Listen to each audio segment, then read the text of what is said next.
আসসালামু আলাইকুম। আজ আপনাদেরকে একটা ঘটনা বলবো, সেটা হচ্ছে এটার মাধ্যমে আপনারা বুঝতে পারবেন যে সত্যি আল্লাহ যাহা করে ভালোর জন্যই করে। তো একটা মন্ত্রী ছিল, সে সবসময় বলতো যে আল্লাহ যা করে ভালোর জন্যই করে। তো রাজা একটা কাজ করতে গিয়ে যেভাবেই হোক রাজা একটা আঙ্গুল কেটে যায়।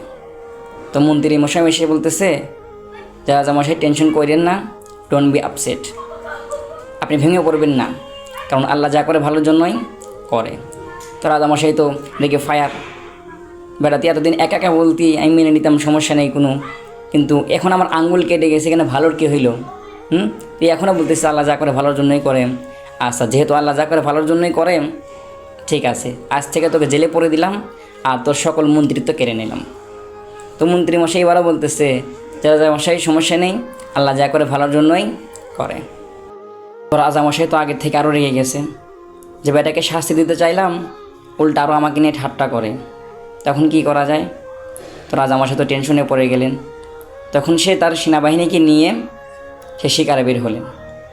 তো এমনই কাম, জঙ্গলে তো ওই জঙ্গলি মানুষ থাকে, রাজামশাইয়ের উপরে হামলা করছে। ওখানে যেসব লোক ছিল যা যা মতো শেষে পালাই গেছে, কারণ চাচা আপন পান পাচা, তো সব তো পালাই গেছে। তো ওই বিচারা তো জীবনেও দৌড়া অভ্যাস নেই, সারাদিন শুধু ওই রাজ্য চালায় আর বসে থাকে, তো দৌড়া অভ্যাস নেই, বেড়ে গেছে ধরা খাইয়া। তো জঙ্গলি মানুষ রাজাকে নিয়ে গেছে কী করার জন্য জানেন? তাকে হত্যা করার জন্য, যে তাকে জবাই দিবে।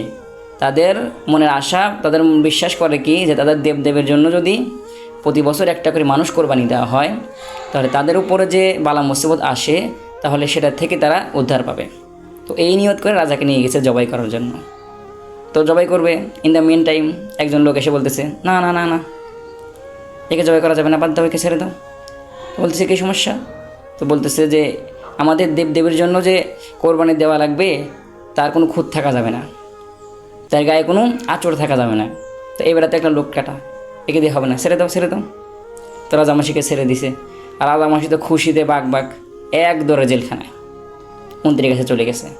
এখন গিয়ে বলতেছে যে হে মন্ত্রী মশাই, আপনি ঠিকই বলেছেন, আল্লাহ যা করে ভালোর জন্যই করে। তো বলতেছে যা ঠিক আছে, আমি বুঝলাম আল্লাহ যা করে ভালোর জন্যই করে, সেটা না আমি বেঁচে গেলাম, কিন্তু তোমার কি হইল? তোমার না রাজত্ব কেড়ে নিলাম, আবার মনে করো তোমার জেলে পড়ে দিলাম, তাহলে তোমার এখানে কি ভালো হয়েছে? তো মন্ত্রী মশাই বলতেছে রাজামশাই, আপনি একটু চিন্তা করে দেখেন তো, আপনি এই যে শিকারে গেছেন, যদি আমি আপনার সাথে থাকতাম আপনি কাকে নিয়ে যাইতেন? বলছে নিশ্চয়ই তোমাকে নিয়ে যাইতাম। তো বলতেছে হ্যাঁ, আমাকে যদি আপনি নিয়ে যাইতেন তাহলে যেহেতু এই যে আপনার উপর হামলা হয়েছিল সবাই তো পালিয়ে গেছিল, আমি তো জীবনেও পালিয়ে যেতে পারতাম না।